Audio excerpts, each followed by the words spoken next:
What's up, graphic designers? In today's class, we're going to use the magnetic lasso and learn how to desaturate and apply levels to create a Valentine's Day button for someone that's special to you. So we're going to produce something that looks a little bit like this, and this is the button template that I created for you. You're going to find it in Google Classroom. You're going to make sure that you write your name in the upper left-hand corner, and prior to submitting, you're going to remember to hide the face line, and it says it in fact in the layers palette itself. It says last step, hide this layer. And to do that, you're going to click this little eye right there. And what this circle is, it's the edge of the front of the button. So you're going to want to make sure you hide that. And we're going to be producing today something that looks like this, so you can have an image of yourself desaturated. That means it's going to be black and white. The bouquet of roses is going to be a vibrant red. We're going to add some text, and it's going to look amazing. And you'll notice that when we check out the layers palette, we've got the roses on one layer, and underneath it we've got the desaturated layer that includes those roses that are in fact black and white. But we're going to cover it with the colorful roses, and let's talk about just how to do that. So what I'm going to do right now is I'm going to delete all of this, and we're going to start from scratch. Great. So here's some John Akaja's button from 2018. And we're going to update it with 2020. So you'll notice that I already created this selection of John using the magnetic lasso. I'm going to return to the button layer. First, I'm going to press Command C, Command V, and there's John. And I'm going to press Command minus to zoom out a tad. And I'm going to press Command T, and I'm going to shrink this down. And it's a super easy way to reduce the size of a layer is if you look up in the top of the interface, it says W and H. And if we click this link, what that will do is it will reduce the width and the height and keep it proportional if it's linked together. So we're going to reduce it to, let's say, 33% of the original size. And then I'm going to press Command plus to zoom back in. And now I'm going to hold Shift. I'm going to grab the corner. And I'm going to think about what looks good. Because keep in mind, we're going to need a little bit of space for text. And I think that looks great right there. So I'm going to press check to confirm. Tremendous. Next, what we're going to do is we're going to create a selection of these roses. So I'm going to press Command plus. I'm going to zoom in. We're going to use the magnetic lasso. And I'm going to go along relatively quickly. And we're just capturing just the bouquet itself. All right. And so once you get along the edge, you can just make a selection anywhere because it's transparent. There's no background there. I'm going to press Command C to copy these roses. And I'm going to press Command V to paste them again. And so there are the roses, but what I'm going to do now is hide them by clicking that eye.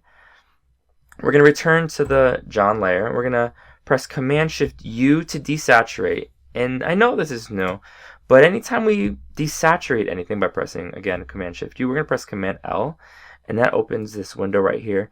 And it's a histogram that shows the tonal range, so I can see the darks are on the left side and the lights are on the right side.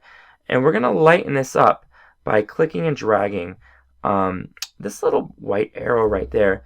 And when we do that, when we click this and we drag it from the right to the left, you'll see that the lights get lighter, and that's insane. We don't want to go that light, so you want to finesse it just a tad. So the lights get lighter, the darks get darker, and this middle one, this one right here, adjusts the midtones. So what I'm going to do is I'm going to lighten it up a tad. That looks great. We're going to press OK. Beautiful. I'm going to return to those roses in the layer above, and I'm going to click the eye so we can see them once more. And we're going to want to make sure that it's sitting right on top of the original image, and that looks great. So a moment ago we pressed Command L to apply levels to this desaturated image. Now we're going to press Command M, and when we press Command M, we can apply curves, which is a color adjustment. And so we're going to make, ideally, it's kind of like an S-curve, and so you can see that the lights are on the right side, the darks are on the left side, and we're going to want to lighten the light. So if we go like this, that's insane, that's way too much. So you're going to want to sort of experiment, and I like this, and maybe we'll darken it just a tad. And so you're going to experiment with what looks good. You're going to press OK. So now we'll see before and after, and you can see that there's quite a difference between before the curves and after the curves. All right, that looks tremendous. All right, so we want to make sure that the text is on the face layer, right, the front of this button. So I'm going to use the eyedropper tool. I'm going to capture some of this red right there, and that looks great. And you guys are going to write Happy Valentine's Day. All right, and so if we were to submit this the way it is now, we wouldn't see the apostrophe S. It would say Happy Valentine Day. So we're going to make sure this is shifted over. And I'm going to press check to confirm. I'm going to press Command T. I'm going to hold Shift to decrease the size just a tad. And that looks great. I'm going to put 2020 right here because we need, obviously, to update this button for his Valentine. And then I'm going to write Love John because why not? All right, I'm going to press check. I'm going to go to the various fonts that we have, and that looks fancy. I like that, so I'm going to press Command T. This looks tremendous. We're so close to being finished. Instead of Pedro, this guy is John. We're going to press check to confirm. And then again, it says remember to hide the face line.